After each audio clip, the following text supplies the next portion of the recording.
Hello everybody, welcome back. This is Diane. We're doing another tarot card reading. This one focuses more on the traditional Celtic cross reading here. But let's go through this. Now, keep in mind we are using a great deck called the Witch's Tarot deck. Gosh, this is actually one of my top 5 favorite decks of all time. Love this deck. Okay, so let's get into it.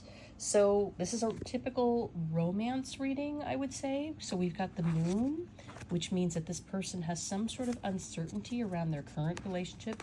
Could be some sort of deception going on. We're not sure yet. That being said, we've got the Six of Wands, which means they're really looking forward to something. Now, we've got a really interesting card here. Now, Page of Swords sometimes means a child or messenger. It can be a messenger about an upsetting message. Swords tend to cut through, and have, something to do with truth, conflict. Page of Swords can even mean spying on a particular person, or they call it, I know some people call it cyber stalking when somebody's checking out their social media, but it can indicate that in certain readings. I wouldn't say that's the case here, though. I think more like this is another young person, a child. So this, the person asking about the romance reading, does have a child. So I think this tends to indicate that particular child. Now, they currently are seeing somebody who is represented by the Knight of Cups. A romantic young gentleman, can sometimes be too much of a daydreamer, but that's what we're looking at in terms of them, the Knight of Cups. Notice that they're near a stream. Water tends to have a lot to do with, the emotions. So you see water here. He's holding up a cup as if to hold up an offer of love or romance to somebody. And then right after the Knight of Cups is the High Priestess, which means that they are a very empathic and intuitive individual themselves. So that's what we're looking at in terms of their personality and characteristics. They're very intuitive. They have some level of psychic ability, and they are currently seeing the person who's asking.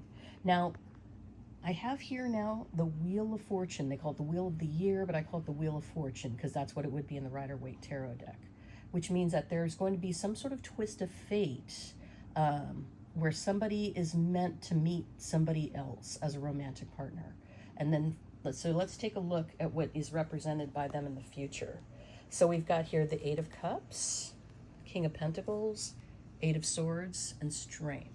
So it means that there's going to be this new person showing up in the person's life. Somebody older, I'd say dark hair, olive tone complexion, seems to do well financially. Looks like they're financially stable.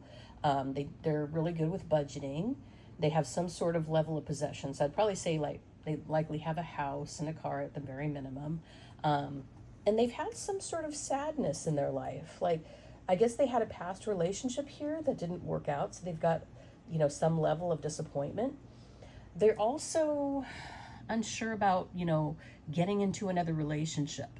So the Eight of Swords kind of represents a person who's keeping themselves imprisoned through their own indecision or holding back. As you can see, this person has, in the illustration, swords surrounding her. She's wearing a blindfold. She has her hands bound behind her back. I do see this card pop up a lot for people who are continually undecided about something or cannot commit to whether that's something in their personal life or at work or in a romantic relationship. They tend to be more of a commitment phobe. So I would say that this person, because of what's happened in the past where they had to leave behind a relationship that wasn't working for them, they're kind of hesitant to move forward and get into a new relationship. So they're holding back. They're not willing to make the commitment quite yet. Now, that could change in the future, but I do see a Strength card here, which indicates that the person asking about the love reading will need to use some level of strength in regards to dealing with this gentleman here. And that's not to say that that's a negative thing.